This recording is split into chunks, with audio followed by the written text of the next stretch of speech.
আজ আমি আপনাদের সঙ্গে একটা দারুণ স্বাদের রেসিপি শেয়ার করব। আমার মনে হয় লাঞ্চে গরম গরম ভাতের সাথে যদি এই একটা মাত্র রেসিপি থাকে তাহলে দেখবেন আর অন্য কোনো কিছুরই প্রয়োজন পড়ছে না। এই বর্ষার সময় প্রায় প্রত্যেকের বাড়িতেই একবার না একবার কিন্তু এই রান্নাটা হয়েই থাকে। যদি এখনো অবধি আপনারা এই রেসিপিটা বানিয়ে না থাকেন তাহলে আমার ভিডিওটা পুরোটা দেখতে থাকুন, তাহলে আপনারা খুব সহজে এই রান্নাটা করে ফেলতে পারবেন। এতক্ষণে নিশ্চয়ই আপনারা বুঝতে পেরে গেছেন যে আজকে আমি আপনাদের সাথে ইলিশ মাছের মাথা দিয়ে কচু শাকের রেসিপি শেয়ার করব।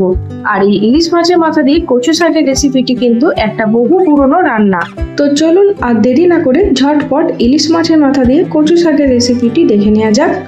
প্রথমে আমি একটা কড়াই নিয়ে নিয়েছি আর তার মধ্যে দিয়ে দিলাম আগে থেকে কেটে রাখা কচু শাক। কচু শাকগুলো কিন্তু আমি আগে থেকে বেশ ভালো করে ধুয়ে পরিষ্কার করে নিয়েছি। অল্প পরিমাণে জল দিয়ে এই কচু শাকগুলো আমি 10 মিনিটের মতো সেদ্ধ করে নিয়েছি। কচু শাকগুলো কিন্তু ভালো করে জল ঝরিয়ে নিতে হবে, এর মধ্যে একটুও জল রেখে দিলে চলবে না। তাই কচু শাকগুলো জল থেকে তোলার পর হাতে করে চেপে এর থেকে এক্সট্রা জলটা বার করে নেবেন আপনারা।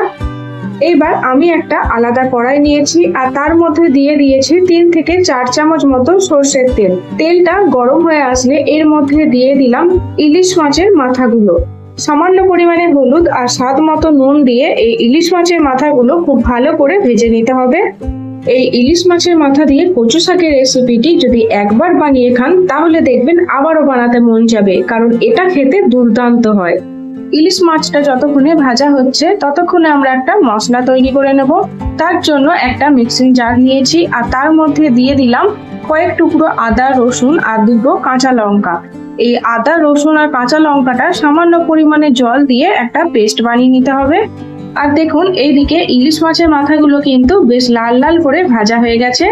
একটা আলাদা প্লেটের মধ্যে আমি এই ইলিশ মাছের মাথাগুলো তুলে রেখে দিচ্ছি।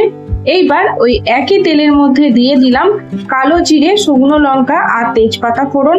ফোড়নটা তেলের মধ্যে 2-4 বার নাড়াচাড়া করে নেওয়ার পর এর মধ্যে দিয়ে দিচ্ছি কেটে রাখা পেঁয়াজ। আমি এখানে একটা মিডিয়াম সাইজের পেঁয়াজ ব্যবহার করেছি আর পেঁয়াজটা একটু পাতলা পাতলা করে কেটে নিয়েছি। পেঁয়াজটা তেলের মধ্যে নেড়ে চেড়ে হালকা লাল করে ভেজে নিচ্ছি। ভাজা হয়ে গেলে এর মধ্যে দিয়ে দেব আগে থেকে পেস্ট করে রাখা মশলাটা।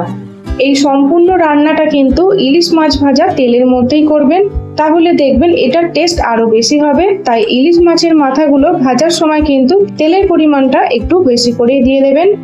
পেঁয়াজের সাথে মশলাটা 2-4 বার নাড়া হয়ে গেলে এর মধ্যে এক এক করে দিয়ে দেব হাফ চামচ মতো কাশ্মীরি লঙ্কার গুঁড়ো, স্বাদ মতো নুন, হাফ চামচ মতো হলুদ গুঁড়ো আর সামান্য পরিমাণে চিনি। এই সমস্ত মশলাটা একসাথে বেশ ভালো করে নেড়ে চেড়ে কষিয়ে নিতে হবে যতক্ষণ না অবধি মশলা থেকে তেল ছাড়তে শুরু করে দিচ্ছে। মশলাটা পেস্ট করার সময় আমি 2টো কাঁচা লঙ্কা দিয়েছিলাম, তাই আলাদা করে এখানে আর কোনো ঝাল দিচ্ছি না। আপনারা ঝালের পরিমাণটা নিজেদের ইচ্ছা মতো কম বেশি করে নিতে পারেন। মশলা ধোয়া কিছুটা পরিমাণে জল আমি এর মধ্যে দিয়ে দিলাম। মশলার সাথে এই জলটা দিয়ে সমানে নেড়ে চেড়ে কষিয়ে নিতে হবে যতক্ষণ না অবধি মশলা থেকে তেল ছাড়তে শুরু করে দিচ্ছে। এখানে প্রায় 5 মিনিটের মতো আমি মশলাটা কষিয়ে নিয়েছি আর দেখতেই পাচ্ছেন মশলা থেকে কত সুন্দরভাবে তেল ছাড়তে শুরু করে দিয়েছে। এইবার এর মধ্যে দিয়ে দেব আগে থেকে ভেজে রাখা ইলিশ মাছের মাথাগুলো। ইলিশ মাছের মাথাগুলো আমি একটু খুন্তির সাহায্যে ভেঙে নিচ্ছি। মশলার সাথে ইলিশ মাছের মাথাটা দিয়ে আমি আবারও একবার কষিয়ে নিচ্ছি। এখনো অবধি যদি আপনারা ইলিশ মাছের মাথা দিয়ে কচু শাকের রেসিপিটি বানিয়ে না থাকেন তাহলে অবশ্যই একবার আমার ভিডিও দেখে বানিয়ে নিন, কারণ গরম গরম ভাতের সাথে এই রেসিপিটি খেতে কিন্তু দুর্দান্ত লাগে। মশলাটা কষানো হয়ে গেলে এর মধ্যে দিয়ে দেব আগে থেকে সেদ্ধ করে রাখা কচু শাকগুলো। কচু শাকগুলো মশলার সাথে বেশ ভালো করে নেড়ে চেড়ে মিশিয়ে নিচ্ছি। এই মশলার মধ্যে কচু শাকটা দেওয়ার আগে কচু শাক থেকে এক্সট্রা জলটা অবশ্যই আগে থেকে বার করে নেবেন। কচু শাকের যে কচি পাতাগুলো থাকে সেটাও আমি আগে থেকে সেদ্ধ করে রেখেছিলাম, সেই কচি পাতাটাও আমি অল্প করে এর মধ্যে দিয়ে দিচ্ছি। সবগুলো একসাথে বেশ ভালো করে নেড়ে চেড়ে মিশিয়ে নিচ্ছি। ভালো করে কচু শাকটা মেশানো হয়ে গেলে প্রায় 10 মিনিটের জন্য ঢেকে আমি কচু শাকটা রান্না করে নিচ্ছি। 10 মিনিট পর আমি ঢাকাটা খুলে দিলাম। দেখতেই পাচ্ছেন কচু শাকটা কিন্তু প্রায় রান্না হয়ে এসেছে আর বেশ অনেকটাই মাখো মাখো হয়ে গেছে। এইবার এর মধ্যে দিয়ে দিচ্ছি সামান্য পরিমাণে গরম মশলা আর 2টো গোটা কাঁচা লঙ্কা। এই গরম মশলা আর কাঁচা লঙ্কাটা কচু শাকের সাথে মিশিয়ে নিচ্ছি। কচু শাক রান্না কিন্তু আমাদের প্রায় হয়ে এসেছে। নামাবার আগে এর মধ্যে গরম মশলা আর কাঁচা লঙ্কাটা দেবেন, তাহলে দেখবেন কচু শাকটা খেতে আরো বেশি ভালো লাগছে।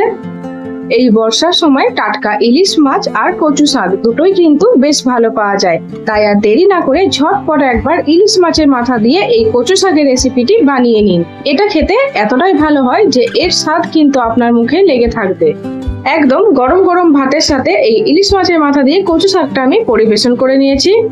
তো আমার এই ইলিশ মাছের মাথা দিয়ে কচু শাকের রেসিপিটি আপনাদের কেমন লাগলো অবশ্যই কমেন্ট বক্সে জানাবেন, আর প্লিজ আমার চ্যানেলটা সাবস্ক্রাইব করবেন।